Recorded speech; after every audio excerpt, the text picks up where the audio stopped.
اس نے گھبرا کر مجھے دیکھا اور بولی، ہاں شاید ایک دو مرتبہ ہمارے گھر آیا بھی تھا۔ پھر بھی آپ کا یہی موقف ہے کہ لیاقت سے اس کی دوستی نہیں تھی؟ میں نے بتایا ہے نا، لیاقت سے بس اس کی الیک سلیک تھی۔ میں اس کی مجبوری سمجھ رہا تھا، اسی لیے میں نے دوسرے زاویے سے سوال کیا، آخری مرتبہ جیدہ آپ کے گھر کب آیا؟ اس بات کو کافی عرصہ گزر گیا ہے، وہ ہکلائی۔ مثلاً کتنا عرصہ؟ 3 سال سے زیادہ ہو گئے ہیں۔ اسی دوران میں ہمارے لیے چائے اور مٹھائی آ گئی تھی۔ رفت بیگم، آپ نے بتایا کہ گزشتہ 3 سال سے جیدہ آپ کے گھر نہیں آیا، اس کی کوئی خاص وجہ؟ میرا مطلب ہے لیاقت سے یا آپ لوگوں سے اس کی کوئی ناراضگی تو نہیں تھی؟ وہ متامل لہجے میں بولی، نہیں جی، ایسی تو کوئی بات نہیں۔ دراصل بات یہ ہے کہ جیدہ ملک سے باہر چلا گیا ہے۔ ملک سے باہر کہاں؟ ہم نے سنا ہے وہ لیبیا گیا ہے۔ کس سے سنا ہے؟ لیاقت نے ہی بتایا تھا۔ وہ بولی، جاتے ہوئے وہ لیاقت سے مل کر بھی گیا تھا۔ جب وہ آخری مرتبہ لیاقت سے ملنے آیا تھا تو میں نے اس کی آنکھوں میں دیکھتے ہوئے پوچھا، اس وقت زرینہ گھر میں موجود تھی؟ جی بالکل موجود تھی۔ پھر کتنے دن کے بعد وہ گھر سے غائب ہوئی؟ میرا خیال ہے 5 6 روز کے بعد، اس نے جواب دیا، پھر چونکتے ہوئے لہجے میں دریافت کیا، اس سوال سے آخر آپ کا مطلب کیا ہے تھانے دار صاحب؟ میں نے اس کے سوال کو نظر انداز کیا۔ کیا یہ سچ ہے کہ زرینہ جیدے کو پسند کرتی تھی؟ وہ تو کچی عمر کی ایک بے وقوف لڑکی تھی، لیکن جیدہ کچی عمر کا بے وقوف مرد نہیں تھا، میں نے ایک ایک لفظ پر زور دیتے ہوئے کہا۔ وہ دونوں ایک دوسرے کو پسند کرتے تھے، مجھے یہ بھی پتہ چلا ہے، اور اس نے باقاعدہ آپ لوگوں سے زرینہ کا رشتہ بھی مانگا تھا۔ اس کا رنگ سفید پڑ گیا، تھکے ہوئے لہجے میں بولی، میں اس بات سے انکار نہیں کروں گی، جیدے نے واقعی رشتہ مانگا تھا، مگر ہم سب نے متفقہ طور پر اس کی مخالفت کی تھی۔ اس مخالفت کی کوئی وجہ؟ جیدہ بیوی بچوں والا تھا جی، میں اپنی اکلوتی بیٹی کو جیتے جی جہنم میں نہیں جھونک سکتی تھی۔ ٹھیک کہا آپ نے، آپ اسے جہنم میں نہیں جھونک سکتی تھی، لیکن وہ آپ کے منہ پر کالک مل کر چلی گئی۔ اگر وہ میرے ہاتھ آ جاتی تو میں اس کے ٹکڑے کر دیتا۔ یہ آواز مولوی قطب الدین کی تھی۔ وہ اسی وقت بیٹھک میں داخل ہوا تھا اور غالباً اس نے ہماری گفتگو کے آخری الفاظ سن لیے تھے۔ میں نے کہا، مولوی صاحب، صورت شکل سے تو آپ خاصے دیندار نظر آتے ہیں، لیکن باتیں بے دینوں جیسی کرتے ہیں۔ لا حول ولا قوت، وہ کراری آواز میں بولا، میں نے بے دینوں والی ایسی کون سی بات کی ہے؟ میں نے کہا، مولوی صاحب، کچھ خدا کا خوف کریں، آپ نے ایک دن اسی کو جان دینی ہے۔ کافروں والی باتیں آپ کو زیب نہیں دیتی۔ توبہ توبہ، وہ کانوں کو ہاتھ لگاتے ہوئے بولا، میں اللہ کے حکم کے خلاف ایک قدم بھی نہیں چلتا۔ تھانے دار صاحب، آپ کیسی باتیں کرتے ہیں؟ میں نے کہا، آپ نے ابھی تھوڑی دیر پہلے یہ نہیں کہا کہ اگر زرینہ آپ کے ہاتھ آ جاتی تو آپ اس کے ٹکڑے کر دیتے؟ ہاں یہ تو میں نے کہا ہے، لیکن اس میں کافروں والی بات کون سی ہے؟ میں نے کہا، مولوی صاحب، خدا نے کب والدین کو یہ اجازت دی ہے کہ وہ اپنی اولاد کی کسی غلطی پر اسے قتل کر دیں؟ ہاں، اولاد کو قتل کرنے کی اجازت تو نہیں۔ وہ ہونکوں کی طرح میرا منہ تکنے لگا۔ میں نے کہا، کیا ٹکڑے ٹکڑے کرنے سے انسان قتل نہیں ہوتا؟ وہ جی، میں تو غصے میں ایسے الفاظ بول گیا تھا۔ میں نے سخت لہجے میں کہا، مولوی صاحب، غیرت کے نام پر ہمارے معاشرے میں بعض جعلی قدروں نے جڑ پکڑ لی ہے، جو سراسر بے غیرتی کی علامت ہے۔ وہ تو ٹھیک ہے، وہ قدرے قائل ہوتے ہوئے بولا، لیکن تھانے دار صاحب، جوان لڑکی کا گھر سے بھاگ جانا بھی تو بے عزتی کی بات ہے نا۔ یہ ایک الگ مسئلہ ہے، لیکن قتل کی اجازت پھر بھی نہیں۔ یہ زمانہ جاہلیت کی باتیں ہیں، جب بیٹی کو زندہ زمین میں گاڑ دیا جاتا تھا۔ مولوی قطب الدین بولا، آپ تھانے دار ہیں یا کوئی ملا مولوی؟ میں نے کہا، پہلے میں ایک انسان، ایک مسلمان ہوں، اور پھر بعد میں تھانے دار ہوں۔ آپ نے تو میری آنکھیں کھول دیں۔ میں نے مزید کہا، مولوی صاحب، میں زرینہ کے فعل کی حمایت تو نہیں کروں گا، لیکن اتنا ضرور کہوں گا کہ ایسا سنگین قدم اٹھانے کے لیے آپ لوگوں نے اسے مجبور کیا تھا۔ آپ خود کو بھی بالکل بری الذمہ قرار نہیں دے سکتے۔ پھر میں نے مختصراً ان لوگوں کو جیدے کے پیش آنے والے حالات سے آگاہ کیا اور یہ بھی بتایا کہ اب وہ زمین اوڑھ کر محمود کوٹ میں سو رہا ہوگا۔ میری بات ختم ہوئی تو رفت بیگم نے پوچھا، اور ہماری زرینہ کا کچھ پتہ چلا؟ میں نے کہا، شواہد اور اب تک کی تفتیش کی روشنی میں اس نتیجے پر پہنچا ہوں کہ زرینہ 3 سال قبل جیدے کے ساتھ ہی گئی تھی، لیکن صحیح صورتحال کا اندازہ کراچی جا کر ہی ہوگا۔ اب تک زرینہ کا کوئی سراغ نہیں مل سکا۔ تھانے دار صاحب، مولوی قطب الدین نے کہا، آپ نے بتایا ہے کہ جیدے کو باقاعدہ قتل کیا گیا ہے، کیا آپ نے اس کے قاتل کو گرفتار کر لیا ہے؟ کون ہے وہ بدبخت؟ اسی بدبخت کی تلاش میں تو ہم یہاں تک پہنچے۔ کیا مطلب ہے آپ کا؟ ہم نے جیدے کے قاتل کو گھر میں پناہ دے رکھی ہے؟ میں نے فی الحال ایسی کوئی بات نہیں کی۔ تفتیش ہمیں آپ کے دروازے تک لے آئی ہے، قرائن سے یہ ظاہر ہوتا ہے کہ مقتول آپ کی بیٹی زرینہ کے ساتھ یہاں سے فرار ہوا تھا۔ اب پوچھ گچھ تو لازمی ہے نا؟ ہمیں اس کے قاتل کے بارے میں کچھ نہیں پتا، آپ ہمیں معافی رکھیں تو آپ کی بہت مہربانی ہوگی۔ میں نے کہا مولوی صاحب، آپ لاکھ بار کہیں کہ آپ کو یہ بات معلوم نہیں تھی کہ زرینہ جیدے کے ساتھ گھر سے بھاگی، لیکن میں آپ کی بات کا یقین نہیں کروں گا۔ آپ کے دل میں جیدے کے لیے شدید غصہ اور عناد بھرا ہوا تھا، اس لیے آپ پر ہمارا شک کرنا کوئی تعجب کی بات نہیں۔ آپ بھی کمال کرتے ہیں تھانے دار صاحب، رفت بیگم نے کہا۔ ہمیں تو ابھی آپ ہی کی زبانی معلوم ہوا ہے کہ جیدے کو کسی نے قتل کر دیا ہے، اس سے پہلے تو ہم اس بارے میں کچھ جانتے بھی نہیں تھے۔ وقت آنے پر سب جان جاؤ گے۔ میں ذرا کراچی کا چکر لگا ہوں، پھر آپ لوگوں سے بات ہوگی، لیکن یاد رکھو اس وقت میں کسی روح رعایت سے کام نہیں لوں گا۔ میں نے پوچھا 7 جنوری کو آپ کا بڑا بیٹا لیاقت کہاں تھا؟ رفت بولی کون سے دن؟ میں نے کہا 7 جنوری، جمعرات کے دن۔ وہ خانے وال میں ہی تھا، مولوی قطب الدین نے بتایا۔ وہ صرف ہفتے کی رات کو گھر آتا ہے، ایک دن چھٹی گزار کر واپس چلا جاتا ہے۔ میں نے کہا میں اس کے کارخانے میں بھی جاؤں۔ رفت بیگم لجاجت سے بولی یقین کریں تھانے دار صاحب، جیدے کے قتل سے ہمارا کوئی تعلق نہیں۔ پھر آپ کے خیال میں اس کا دشمن کون ہو سکتا ہے؟ ہم کیا کہہ سکتے ہیں؟ میں نے کہا بہت جلد دودھ کا دودھ اور پانی کا پانی ہو جائے گا۔ اس کے بعد ہم وہاں سے واپس آ گئے۔ آئندہ روز میں نے اپنے علاقے کے ایس پی صاحب کو تازہ ترین رپورٹ پیش کی اور مزید تفتیش کے سلسلے میں ان سے کراچی جانے کی اجازت طلب کی۔ ایس پی صاحب نے میری اب تک کی کارکردگی کو سراہا اور میرے حسب منشا اجازت دے دی۔ کراچی میں پہلے بھی کئی مرتبہ جا چکا تھا، لیکن اے ایس آئی صدیق جنجوعہ کے لیے یہ پہلا موقع تھا۔ سب سے پہلے میں نے کراچی پولیس ہیڈ آفس میں حاضری لگائی اور انہیں اپنی کراچی آمد کی غرض و غائیت سے آگاہ کیا۔ پھر میں متعلقہ تھانے پہنچا اور تھانہ انچارج کو ساری صورتحال بتائی۔ مذکورہ ایس ایچ او نے بھرپور تعاون کی یقین دہانی کرواتے ہوئے ایک اے ایس آئی کو ہمارے ساتھ لگا دیا۔ ہمیں جاوید عرف جیدہ عرف محمد فاضل کے اخبار کا دفتر تلاش کرنے میں کوئی دقت نہیں ہوئی۔ ہمارا مطلوبہ دفتر ایک کثیر المنزلہ عمارت کی تیسری منزل پر تھا۔ وہاں پہنچ کر میں نے محمد فاضل خوش نویس کے بارے میں استفسار کیا تو آفس بوائے نے مجھے کتابت سیکشن میں پہنچا دیا، جہاں ہیڈ کاتب اشتیاق احمد سے میری ملاقات ہوئی۔ میں نے محمد فاضل کا پریس کارڈ اسے دکھاتے ہوئے پوچھا یہ صاحب آپ کے ساتھ کام کرتے ہیں؟ جی بالکل، اس نے اثبات میں جواب دیا۔ مجھے محمد فاضل کے گھر کا پتہ چاہیے، میں نے کہا۔ آپ کس سلسلے میں فاضل سے ملنا چاہتے ہیں؟ میں نے مناسب سمجھا کہ اسے صورتحال سے آگاہ کر دوں۔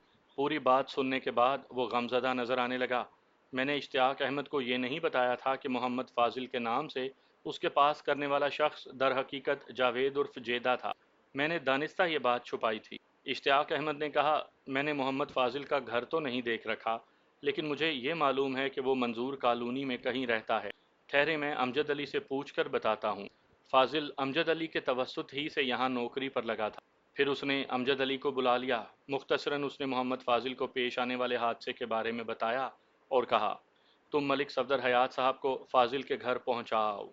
بعد میں پتہ چلا کہ امجد علی جاوید کا گہرا دوست تھا اور اس کے اس راز سے بھی واقف تھا کہ وہ جیدے سے فاضل کیوں اور کن حالات میں بنا تھا، یعنی زرینہ کا سارا معاملہ اس کے علم میں تھا۔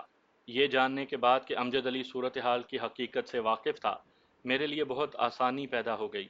دفتر سے باہر نکلنے کے بعد میں نے اس سے کہا میاں امجد علی اب تم ہمیں فوراً منظور کالونی لے چلو۔ میں آپ کو اپنے گھر واقع ڈرگ روڈ لے کر چلوں گا جناب۔ وہ کیوں بھائی؟ میں نے حیرت سے اس کی طرف دیکھا۔ ہم تو جیدے کی بیوی زرینہ سے ملنے آئے ہیں جو منظور کالونی میں رہتی ہے۔ امجد علی نے کہا بے شک جیدہ اپنی بیوی اور بچے کے ساتھ منظور کالونی میں رہتا تھا، لیکن میاں چنو روانہ ہوتے وقت وہ زرینہ اور اپنے بیٹے عاطف کو عارضی طور پر میرے گھر چھوڑ گیا تھا تاکہ انہیں تنہائی کا احساس نہ ہو۔ میرے گھر میں میری بیوی بچوں کے علاوہ میرے والدین بھی رہتے ہیں۔ میں تو یہ سوچ رہا ہوں کہ جب اس کی بیوی زرینہ کو جیدے کو پیش آنے والا حادثے کے بارے میں پتہ چلے گا تو اس پر کیا گزرے گی۔ ہم نے مین روڈ سے ایک ٹیکسی پکڑی اور باتیں کرتے ہوئے امجد علی کے گھر پہنچ گئے۔ میں اور A S I Amjad Ali drawing room میں بیٹھے تھے کہ اس نے گھر کے اندر سے زرینہ کو بلا لیا۔ تھوڑی دیر پہلے وہ ہماری خاطر تواضع کر چکا تھا۔ وہ بولا ملک صاحب یہ اندوناک خبر آپ خود ہی زرینہ کو سنائیں، میرا تو حوصلہ نہیں پڑتا۔ کچھ دیر کے بعد زرینہ اپنے 2 سالہ بچے عاطف کے ساتھ ڈرائنگ روم میں داخل ہوئی اور ایک صوفے پر بیٹھ گئی۔ امجد علی ایک کرسی پر سر جھکائے بیٹھا تھا۔